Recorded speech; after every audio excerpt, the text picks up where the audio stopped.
What's going on, guys? Running it back with another Khorne roster breakdown and analysis video. We're going to be doing some of the more niche elements of the roster, I would say. Probably the ones that don't get the most discussion in general. Cavalry, missile, cav, and chariots, and then the artillery and war machines. Very funny that missile, cav, and chariots, and then cavalry and chariots are kind of their own separate, like little sections of the roster. I mean, there's literally one unit over here. You could just put it in with cavalry, I guess. But such is the way of things. Without any further ado, we'll just go ahead and get started with this. It's taken me a little time to get my thoughts together on these sections. Just because they're not the most commonly used elements of the roster. But there are some very strong tools here. And certainly ones that I think are a little underexplored, as with many things about the game. Total Warhammer has really grown since the early inception of the game, and Domination mode, when you really think about it, really hasn't been around all that long, especially in its current iteration. It's really only been out and has been properly refined, I would say, in the last year, 2 years maybe. With that in mind, I still think that there's plenty of work to be done at discovering all the little nuances of both the game mode and unit interactions. We're always getting new stuff, and I would just like to come in here and give some of these units a little bit more love than I think that they currently get right now. So, with that in mind, just to start us off, the Khorne Chaos Chariots honestly aren't a terrible unit. I do think they're pretty niche, but I think that there's some matchups where they can get some work done, especially against some of the undead. Particularly, I'm thinking about Tomb Kings. I do think that there are maybe some other matchups where they can do decently. I don't think Vampire Coast is one. Vampire Coast shooting is a little too strong against these chariots, probably just because it's so cheap and cost effective. But maybe they can be good there. It'll be worth to play around with a little bit. But I can say that in the Tomb Kings matchup, the chariots are actually quite nice. Oftentimes, you're using your infantry as clearing tools. We'll flip over, actually. That way I can kind of make the point that I want. Oftentimes, in matchups against other factions, your infantry are where a lot of your anti-infantry focus comes from. Either that or maybe skull cannons. Just because they're so damn effective. But the issue with the infantry versus Tomb Kings is Tomb Kings have so much good shooting, and they will just gun down all of your expensive infantry options. And then if you're only bringing Marauders in, your front line is going to be very vulnerable to getting out-traded by Nehekara warriors, or your opponent just brings in so many skeletons that they overwhelm the cap weight your Marauders provide, and then Cetra runs them down, and they tear out, and they just get absolutely clowned on. So, I have found that the Chaos Chariots of Khorne in the Tomb Kings matchup, they're not that much more expensive than a Forsaken. They've got tons of speed. They're quite quick. Lots of armor, so they're very safe from the non-AP missiles. Even against the AP missiles, they've got a decent health pool, and they're very maneuverable. So they can dodge back and forth and soak up your opponent's missile ammunition quite effectively. And they can just maneuver between points very well. So if you need to split push or want to split push the Tomb Kings, it becomes a lot easier when you've got Chaos Chariots that can run over the Tomb Kings infantry in the open field. They do need to be careful of all of the Skeleton Horsemen. But against the bow variant, they've got all this armor. And against the melee variant, again, even though they've got low melee defense and they will take damage, the armor is nice, and you can bring out some peel for the chariot that can then eat the damage while the skeleton horsemen get dragged down and give you a little bit of breathing room on the field for a little while. Because then the Chaos Chariots can kind of run out of the fight they're in, even if they've taken a bunch of damage. As long as they've got a decent number of models left, they can go right back to running over skeleton warriors, and you can grind out a decent amount of value this way. They usually don't pay for themselves in that matchup, but if you're getting 100 plus kills with the chariots, no matter what, I would say that it's worth bringing one of these things. At the least, I like to bring two sometimes. It's a unit that's worth playing around with. They've got good mass, and they can trap up big stuff as well, ironically enough, which is funny to say the least, because he gives Valkia and Scylla, or whatever monsters or counters you have, etc., time to move in and put some damage in on the big guy. Situationally, maybe good against the Wood Elves. Wood Elves can struggle with chariots. Dowie struggle with chariots, although the lack of AP on the Chaos Chariots can hold them back. They're okay against Slayers, though. There's just a little bit of unexplored opportunity with these things. But I do think they are a little weak. Lots of chariots are. Even after all the buffs they've been getting, they are very much a niche category of unit. Outside of a handful that maybe on the next roster breakdown I'll talk about. We can get to one of those particular chariots that I think are massively cracked. Just so supremely powerful. But as of now, you can just leave these guys down here in the B tier. Decent, but nothing crazy. Definitely need a lot of work to perform well. Gorpy's chariots are a little bit worse. They're just so expensive. They, again, have one particular matchup where I think mixing in one is honestly not a bad idea. That particular matchup is the Dowie. Dwarves, of course, being a slow infantry-focused faction, tend to struggle against chariots. They can bring lots of good missile play to shut those down. Iron Drake Trollhammer torpedoes can do a lot of damage to Gorby's chariots. That's why I usually only limit it to one in total. If you can use one Gorpy's chariot effectively against the Dowie, though, it's big damage potentially, because they've got great AP values with a crazy bonus versus infantry. 35 melee attack with the Frenzy on top is 45. Decent leadership. Same leadership as the Chaos Chariot of Khorne. I would love to see the Gorby's Chariot get up to 80 leadership. Just because you're paying 450 gold more. I know that there are much stronger stats in a lot of different categories for the Gorby's Chariot, but I don't think it's worth 450 gold, honestly. I think that would be a nice little concession. Is just that they stick around in the battlefield longer, even though they've taken a bunch of damage. Just to like maximize the amount of value they can get.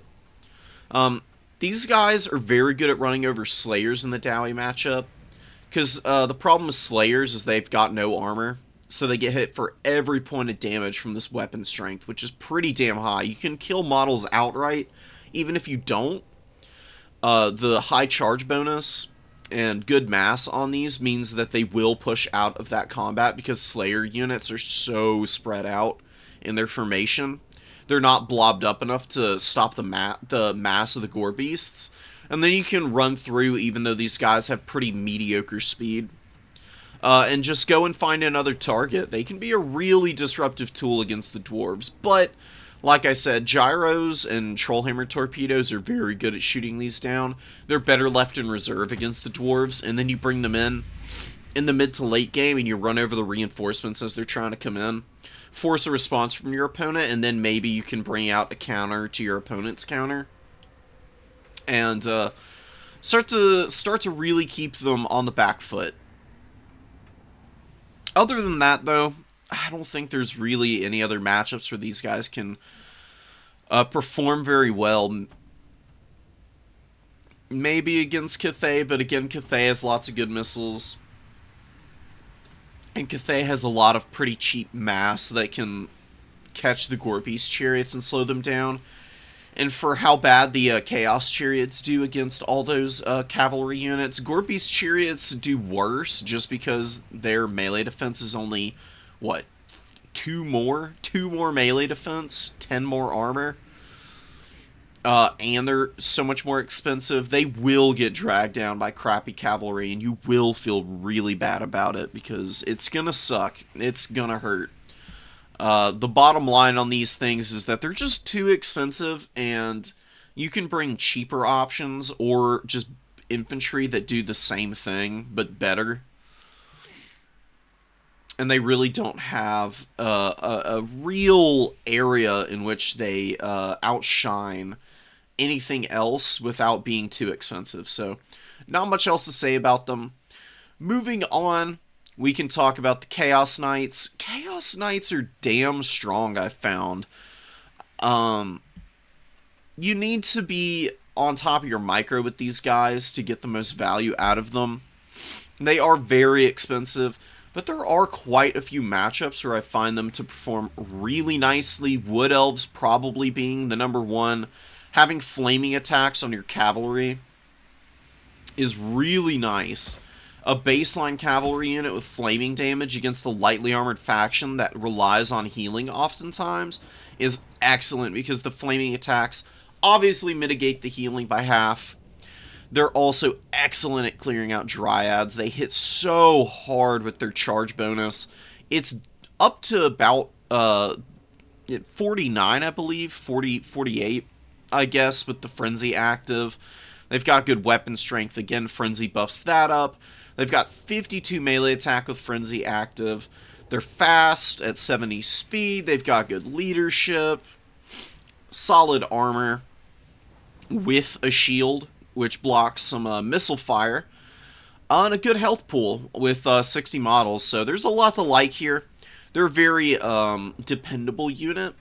They're not going to just carry a game for you oftentimes, but they are excellent against factions that are very chaff reliant and reliant on chaff that can do a good job of avoiding some of your bloodletters and stuff. You know, like I said, dryads being an annoying unit with decent foot speed, but a weakness to fire with their own really high foot speed can make them difficult to lock down, but not for the knights. Knights can get after them and hammer them down pretty good, while also trading very well in the mobility game against the Wood Elf cavalry.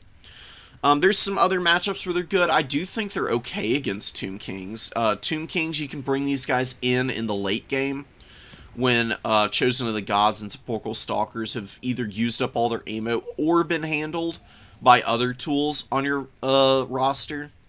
Then they can come in and they can help clear up skeletons and also the skeleton cavalry, because they are heavily armored, so they can persevere under the missile fire of the horse archers, harry those guys down with their decent speed, and also they have the shield, of course. So it's an interesting unit. It's one that I think people sleep on a lot. I think they're much stronger than the prevalence of them is. I know you don't see them very often, but if you use them correctly and keep them supported by some of the other AP anti-SC units that you've got access to as Khorne, the Chaos Knights are not going to find it very hard to get value. They just are great at chasing stuff down, as well as also forcing stuff to rout. You know, they do also cause fear, which is worth mentioning. You know, they can scare stuff and cause a little breakthrough in the front line. If you get a nice front charge on some chaff, they can become a very unmanageable threat as they bust through the front line and start jumping in after missile units, potentially, and forcing big responses out of your opponent, because you have to commit something that's either a dedicated anti-large option to these guys, or your own cavalry. And if you're committing your own cavalry, these guys are good enough in melee combat, unless it's the Fireborn or the Wild Hunters of Khorne. Well, against the Wild Hunters of Khorne, they trade evenly, so maybe that's not the greatest option, or the greatest comparison.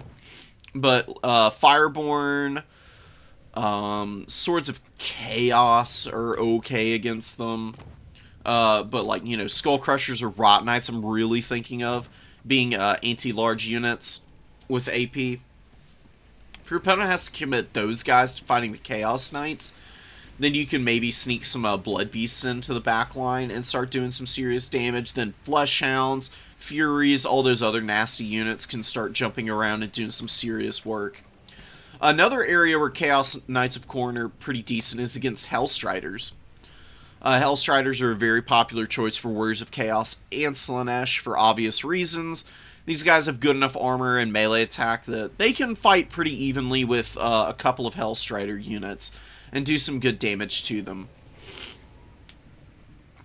Nothing holding them back there too horribly. They will take damage, of course, since Hellstriders are anti-large, but their melee stats are kind of weak outside of the bonus, and the bonus isn't enough to get the Hellstriders over the top of the melee defense that the Chaos Knights of Khorne have, so it's worth looking into. I promise you won't be disappointed if you mix one of these guys into a lot of your armies, either in reserve or in the start. Just playing cautiously with them and then using them at the right moments can really break open a game for you.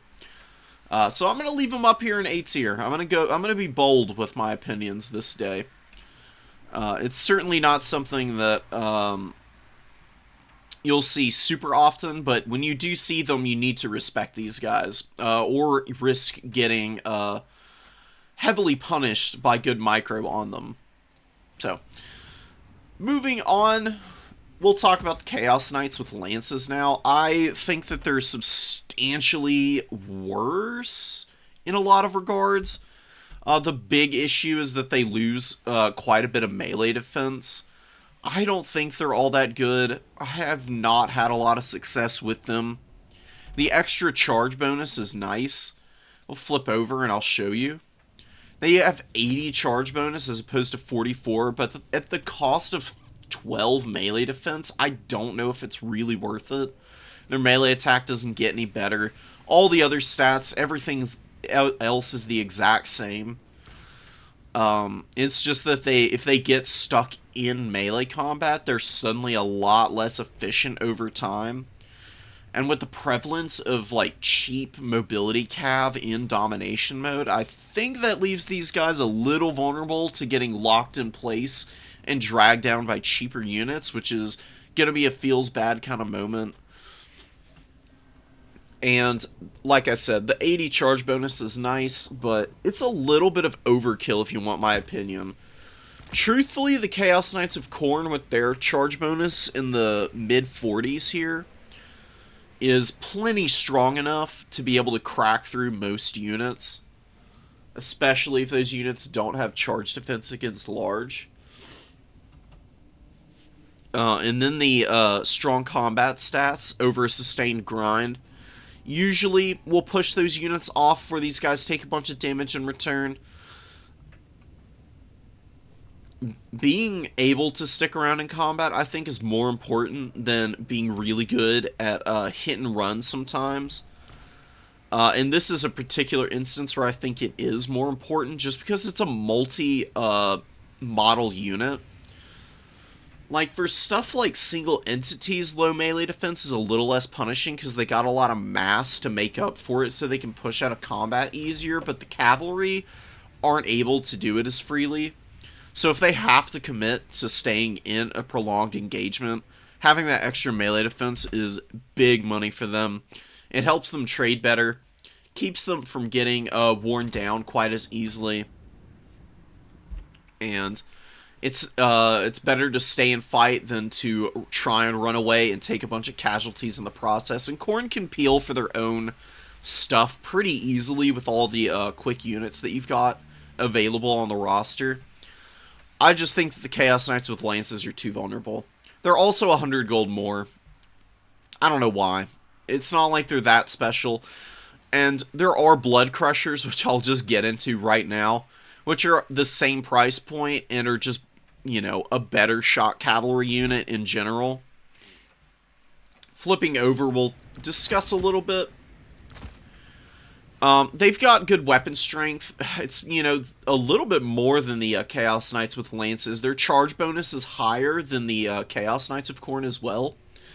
55 as opposed to 44, and, 25 less than the Chaos Knights. Yeah, sure, whatever, but they got the AP on their damage, and it is a lot of armor-piercing damage. 42 armor-piercing weapon damage is pretty damn strong. Their melee defense leaves a little to be desired. They don't have frenzy, so their melee attack is only at 40. But they've got a little bit better, or they've got the same leadership.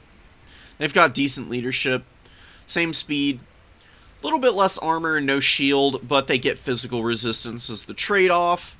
Hellblade gives them a little bit more armor-piercing weapon damage. 32 models and a similar HP pool to the Chaos Knights makes the individual models quite tanky. I say the Blood Crushers are your hit-and-run unit if you really need something like that. Not that you're going to see them very often. Blood Crushers are okay. Yeah, the issue that Blood Crushers run into still is just the fact that the Juggernauts, despite having all this AP damage and bonus versus infantry and some other really nice stuff on them, they just don't impact the battlefield as much as you really wish they could. For whatever reason, these guys tend to just be lacking overall. They're a fine unit, but I think that you can just bring other stuff and be a lot happier with the performance overall. Particularly like the Bloodwake Berserkers, the Wrathmongers. You're losing a lot of speed, but you get much better stats, and you get more weapon strength, a little less armor, better leadership, and less mass, but it doesn't really matter. You get immune to flanking as well. Blood Crushers are another example of an elite Khorne unit getting outshined by more cost-effective options. Again, not to say that they're a bad unit. They can definitely perform well if you use them pretty perfectly. They can definitely get you that 1,500 gold value back. And the magic damage is nice. There are definitely factions that can make a big difference against. Undead factions have lots of ethereal units. These guys, situationally, against the Wood Elves could be good. If you're expecting a rush build from the Wood Elves, the Blood Crushers with their magical attacks can get through the Fizz Res of a lot of Wood Elf units, which can be pretty nice. They're just really niche. Very niche, but solid overall. I think is appropriate for beats here. There's nothing too terrible about them. The low melee defense hurts, but I think the physical resist can make up for that. You just have to be very on point with these guys. It's a tricky pickle, for sure. But I have had success with them in the past. Alright. Moving on. Let's see what we got here. We do have the Heralds of Khorne's Fury, who I think are a straight upgrade over the regular Blood Crushers. If you're gonna bring a Blood Crusher, you're probably bringing the Heralds. Mostly because they've got this ability that we'll see now. Mantle of Immolation lowers melee defense and imbues weakness to fire damage. There's quite a few sources of fire damage on the roster for Khorne. Having a shot cavalry unit that can run in and imbue that on stuff is pretty damn nice. It can really help their own damage profile, because it's a straight buff to their weapon strength, essentially, on top of having Hellblade, so they can really chew on stuff that's weak to fire quite nicely. So, against Norska, against any factions that, have, like, trolls, or the trees, or anything like that, that has innate weaknesses, stacking the Mantle of Immolation on top of that in a package that's very mobile and can get around the battlefield really nicely can definitely get you some pretty strong value. And they're only 200 more than your standard Blood Crusher. They get more stats, they get better melee attack and melee defense, a little bit more leadership. I find them to be much more likely to cost effectively trade than the regular Blood Crushers just because of this one ability. boosting up their stats and making other units around them weaker. They're nice. They're situational, but nice yet again. Lots of that going to be applicable to a lot of these units in this particular video here.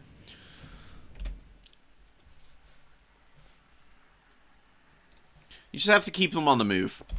If you leave the Heralds to just grind and melee combat a bunch against anything other than infantry, they're not going to do all that well.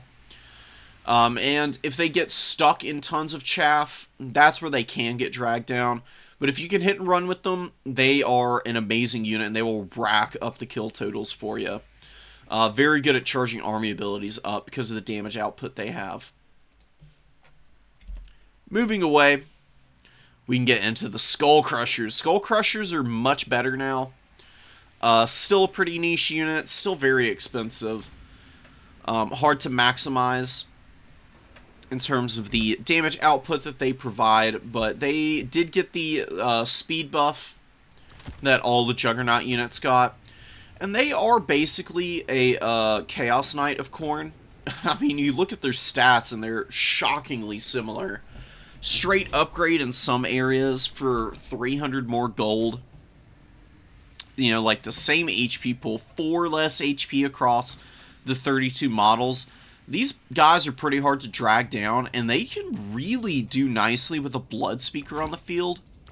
Blood Speakers with Wild Abandon and Pilgrimage are very good at buffing up elite cavalry units in particular, I find. You can play a very aggressive kitey type of build with a Blood Speaker on the field, because his abilities are very strong and synergize really nicely with Alpha Strike type of play styles, I find. Not that you see Blood Speakers too terribly often, but if you do see a Blood Speaker, be very careful not to get hammered down by Skull Crushers, because if they come in and you're not prepared for them, they can really dominate a battlefield. I find them to be okay against the Empire and a couple of other factions that are very heavy cavalry reliant, with 1 or 2 really elite anti-large AP options. That's where these guys can do really nicely, because they've got the shield and high armor against skirmishers, on top of their good AP split with a bonus versus large and strong stats. I mean, damn good. Like I said, pretty similar to the Chaos Knights of Khorne. They can really shine in those particular matchups, and they're not bad against infantry in a pinch. Their charge bonus of 70 means they trample over stuff with their high mass, and they can do some really good damage in that regard. You just don't want them to get stuck in stuff. Good micro in all these cavalry units and chariots is essential. Nothing any different to be said about the Skull Crushers.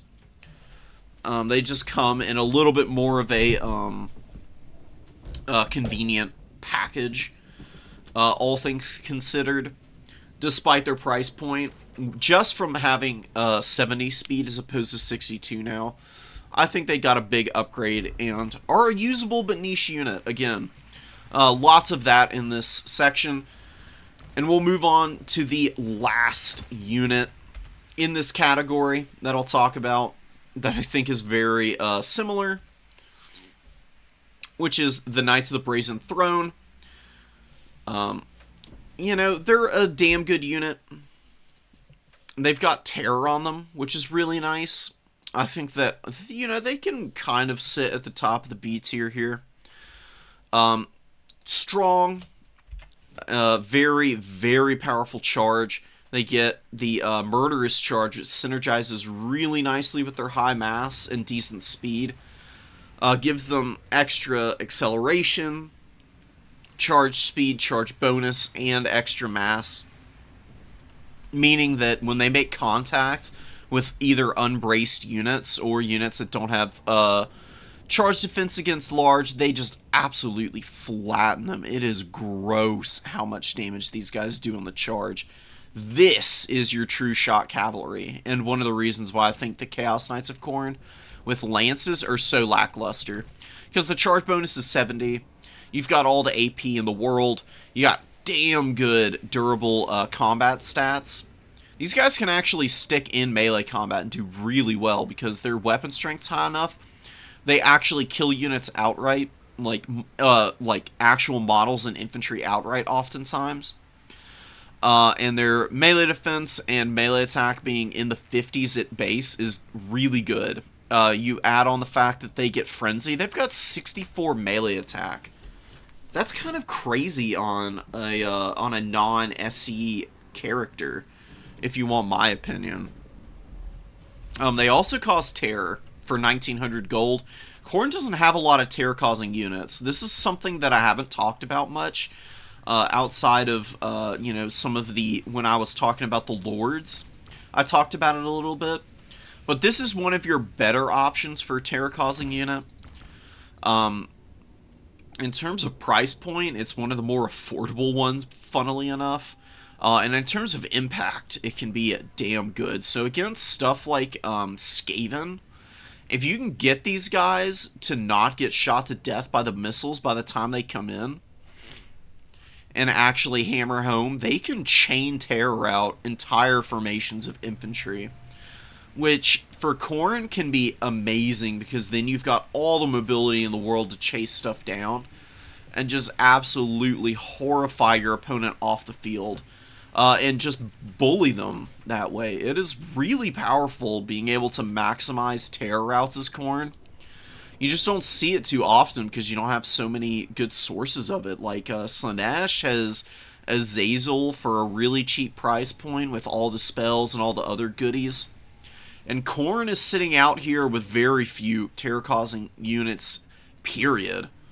Which is kind of weird. You wouldn't really imagine it, but my postulation is that from a design standpoint, I think that CA and Games Workshop are like, well, Khorne doesn't really want to scare their opponents away. They just want to have a good fight with them, you know? Like, they want to kill them in a head-up duel rather than, like, scaring the hell out of somebody and then just butchering them as they run away. That's not very fun or honorable for the Blood God, I would imagine. That's my little headcanon for why there's so few terror-causing units on this roster. But, to get back to these guys, they do cause terror, and they can be a big utility piece in that regard. So if you can get them around the field and into the right kind of engagements away from stuff that's ITP, immune to psychology, and you get a good rear charge with these dudes with Murderous Charge, they do a absolute metric load of damage, and then everything just gets terrified to hell and just routes off the field. And then you run it down with Furies and Fleshhounds and stuff like that, which are very good at occupying those roles, and that can really crack open your opponent's entire army and sap their will to continue fighting against you. Honestly, I think they're a fun niche unit. I think that they've got teeth. I think they're very strong, and I think, again, like I said with the regular Skull Crusher, they synergize very well with the Blood Speaker, whose Wild Abandon and Pilgrimage of Skulls can keep the Knights of the Brazen Throne out on the field for a lot longer at lower amounts of health than they otherwise would be able to stay out if they were alone and unsupported. It's worth experimenting with. I've had a little bit of success with it, and I encourage people to check it out, because they might be heartily surprised by the effectiveness that those guys can provide for you. They are very expensive at 1900 though, so it's a big commitment. You need to kind of build around them if you want the build to succeed, oftentimes. But just committing to lots of mobility isn't really going to hurt you as Khorne, so, you know. Those are my caveats, I guess. Moving on, we can get into probably the best option out of this entire, particular portion of the roster. Marauder Horsemen of Khorne are an absolute must and a mainstay of the roster as a whole. I don't think there's any matchups where you're not bringing at least one or two of these guys. There are definitely matchups where they're weaker and aren't nearly as good, like missile-heavy factions. particularly like wood elves and high elves and factions with really strong skirmish cavalry. They can really beat up on the throwing axes. But in matchups like that, you can use these guys as a more of a support piece, and they can counterfire enemy cavalry charges that are coming in. Or given the right timing and opportunity, they can dive your opponent's missile pieces where they can really do some good damage thanks to their damn strong stats, as you can see here. They got a little more armor than your standard horsemen. Same HP. Low leadership isn't great at only 48. They can rat off the field and not get you any value. That's why you got to play very carefully with these guys. 22 melee attack might not seem good, but they do have frenzy. So that's about 32, provided, of course, they've got that up. They get the ITP while their leadership is nice and high also. Weapon strength is really where they shine, as well as a really high charge bonus of 36. Compare that to the other options. Where are the Warriors of Chaos? Here they are. Compare that to a standard Marauder Horseman, and just look how much more weapon strength they get and charge bonus. It is significant. Their combat effectiveness is even better than the Marauder Horsemasters, who honestly aren't terrible without ammo and can provide a similar niche role as a melee cavalry unit in a pinch. These guys do it really well. Plus, they got flaming attacks and AP on their throwing axes, of course, so they hit damn hard in that category as well. Just keep in mind that they can be outranged pretty easily. And if that's happening, you don't want to over-rely on these folks.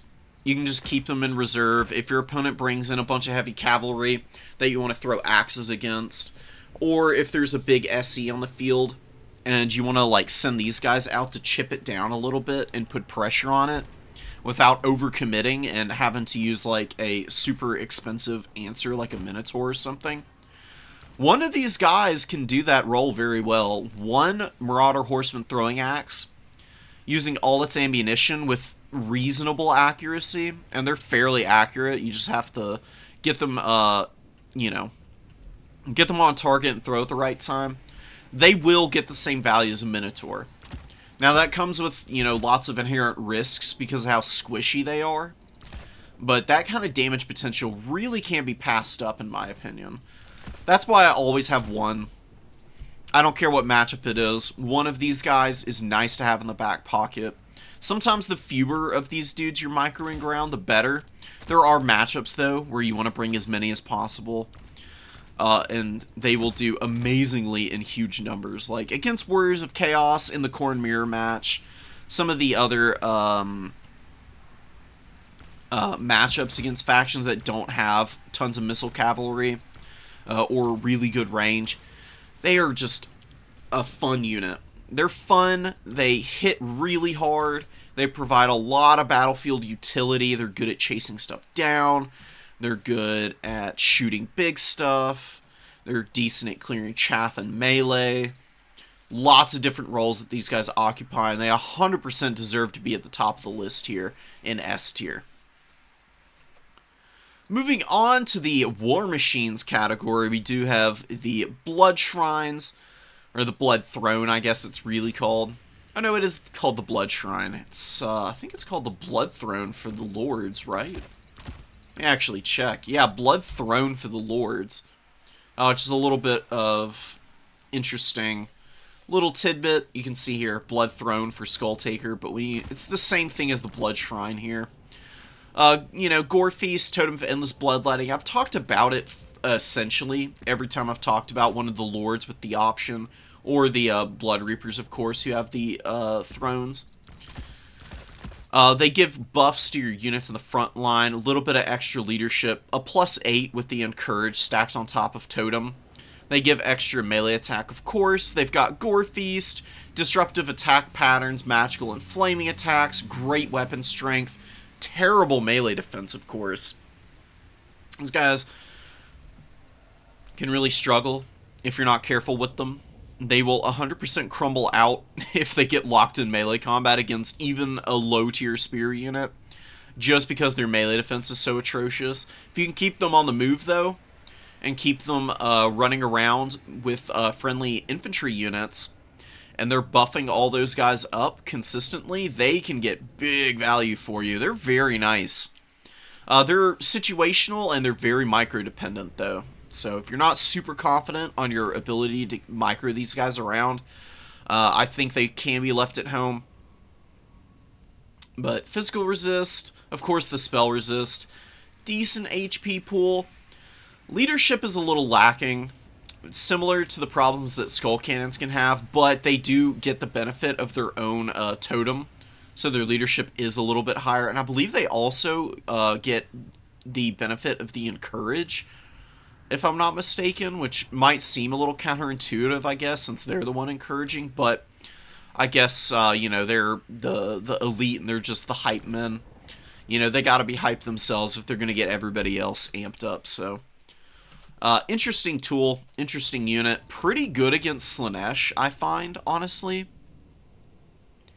You know, they can be a good target for to bait Pavanes out with.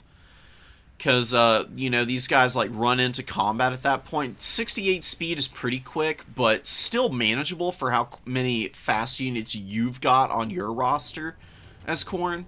You can catch up to them pretty quick before they get into a truly horrendous situation and surrounded and deleted from the game. And they're really nice for running over demonic infantry, especially like Exalted Demonettes. Bloodshrines do nasty damage with their collision hitboxes against Demonettes and stuff, so little niche in that matchup, I think, where they can do some good work. And the increases to the melee attack against Slaanesh is really nice, because Slaanesh has so many debuffs, like Soporific Musk, Acquiescence, and stuff like that. The extra damage output from your units can make a big difference in the value trade game. And taking head-up fights against Slaanesh is arguably almost always better than trying to kite around and disengage from them. So having a hard commit tool that your opponent might be foolish enough to try and Pavane is honestly not a bad deal for you.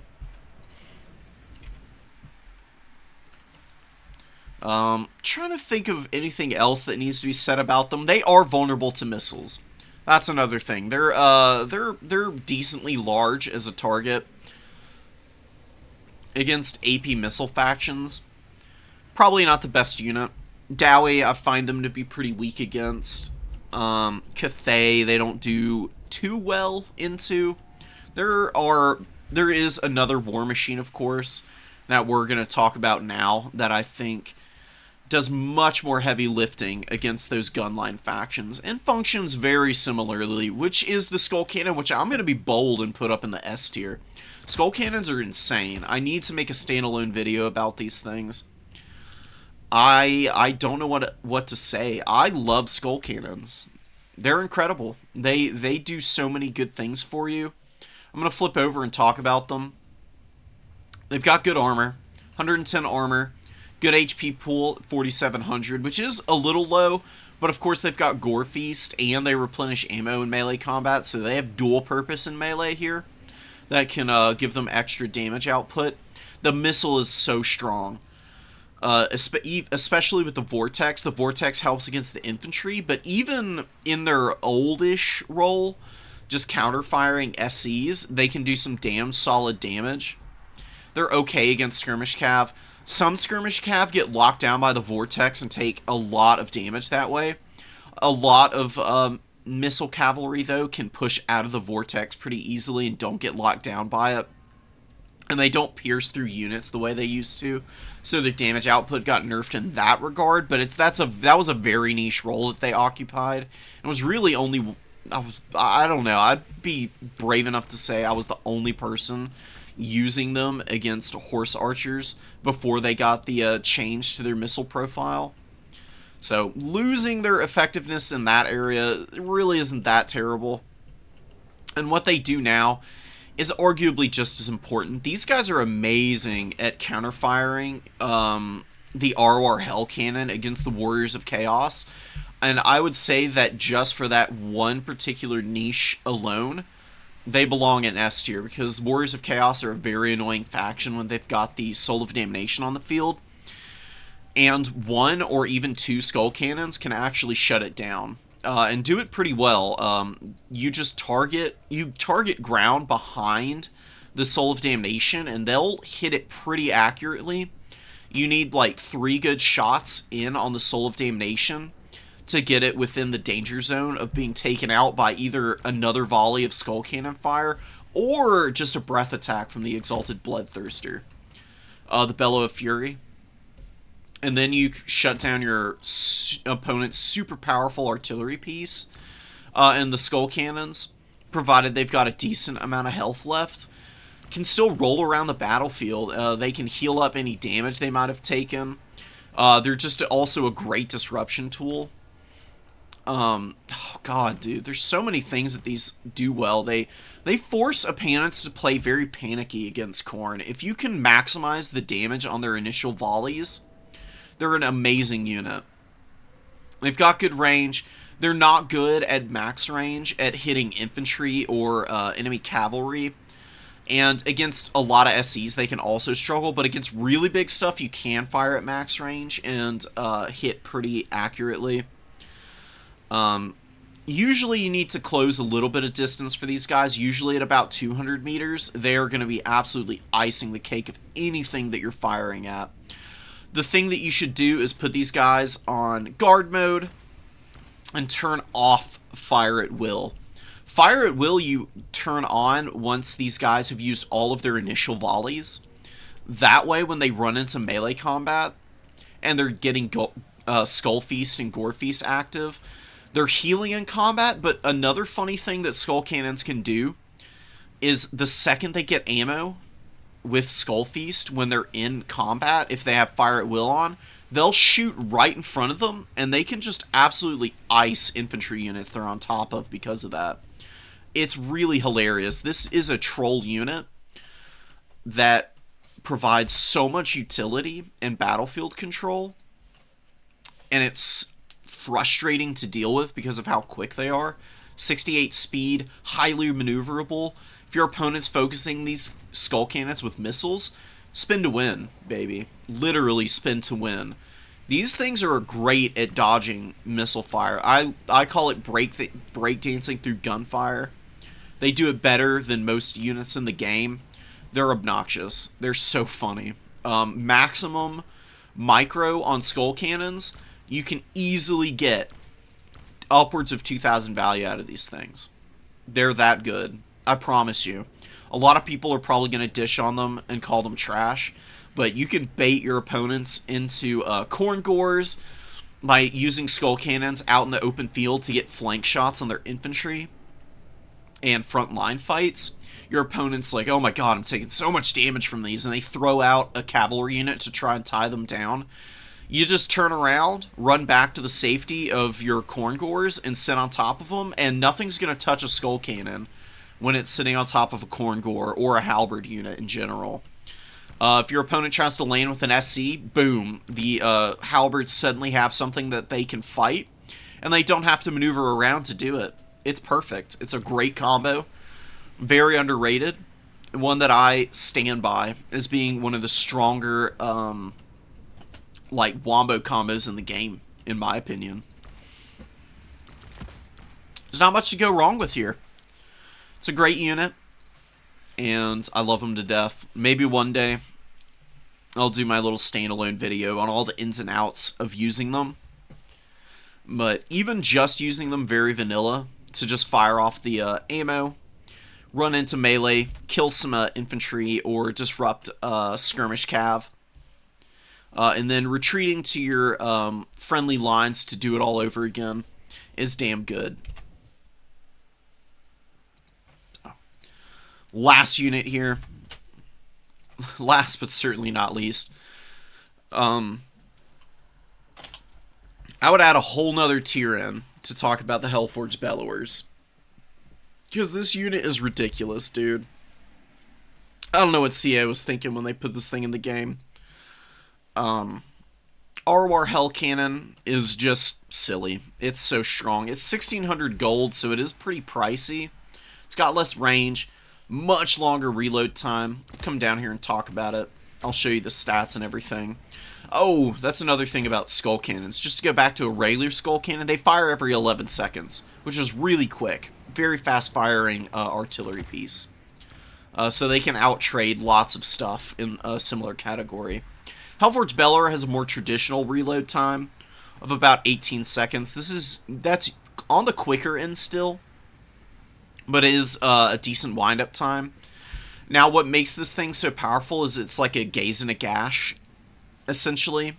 Fires out 5 projectiles. They're heat-seeking and tracking. They're a little funky, and they're low to the ground, so they can hit terrain a lot, and also hit your own units if they're in front of the Hellforge Bellowers. Need to be very careful about friendly fire with this thing.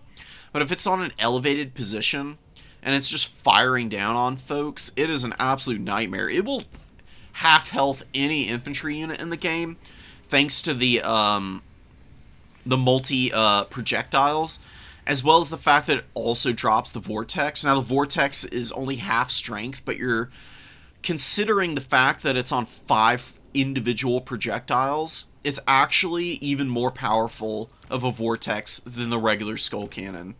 Hellforge Bellowers is a stupidly powerful unit, and I said Skull Cannons can get you upwards of like 2,000 value. A Hellforge Bellowers microed properly will get you well over 3,000 value, and it's so strong in melee. This thing has 50 melee attack with 300 weapon strength. This thing can duel dragons. You don't want it to be dueling dragons, but it can do it fairly safely, especially if it's with another infantry unit. The combo with like Khorne Gores and stuff is even better because this thing actually has some damage output against the big stuff diving it. It's really goofy.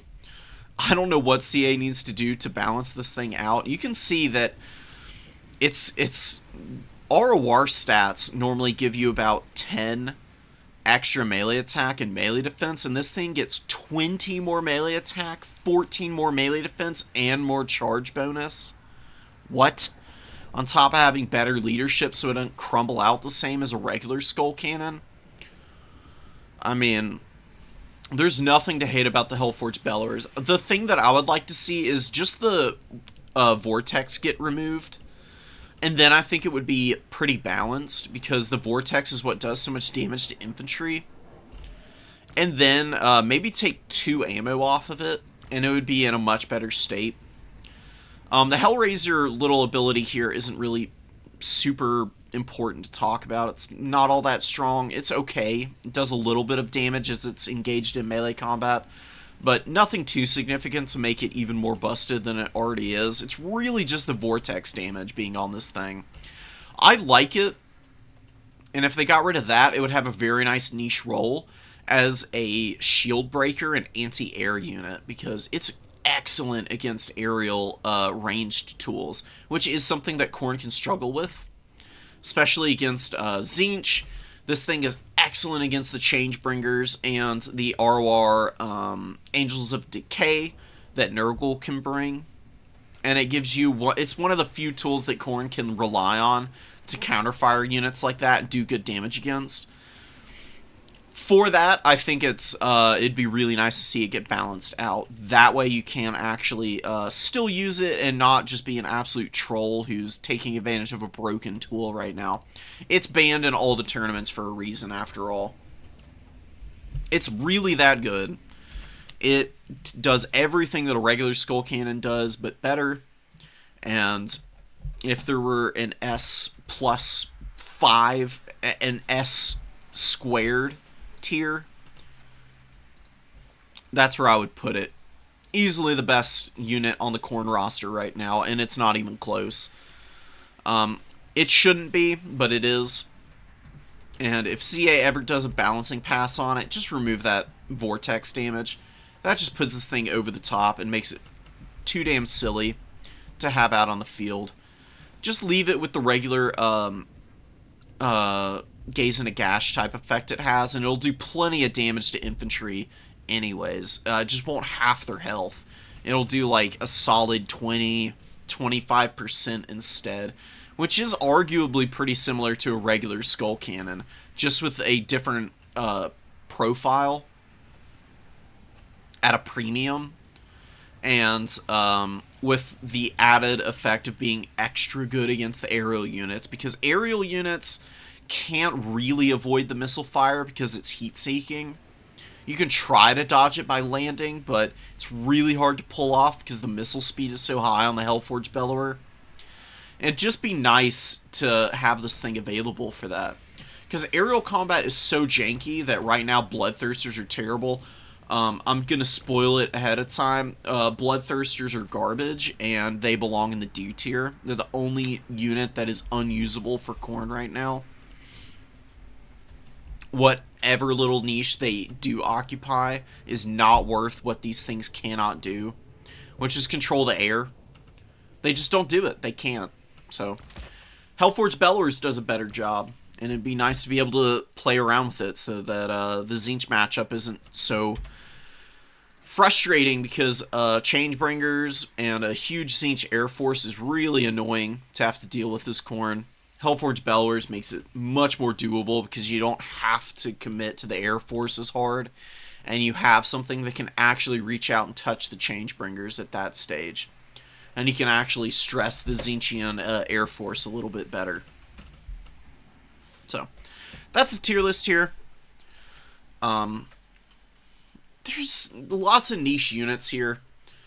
You can play around with them, have some success. Really, the important tools are the Chaos Knights of Khorne, as well as the Skull Cannons and the Marauder Horsemen. Those are going to be the ones that you see most often. Occasionally you'll see Knights of the Brazen Throne, or maybe the Heralds of Khorne's Fury. Chaos Chariots and Blood Shrines on the rare occasion, maybe. Skull Crushers, same. Blood Crushers, honestly, maybe the Blood Crushers belong down here. They're not as bad as the Gorebeast Chariot and the Lances, but for the price point, maybe they're not nearly as effective as their slightly more elite counterparts.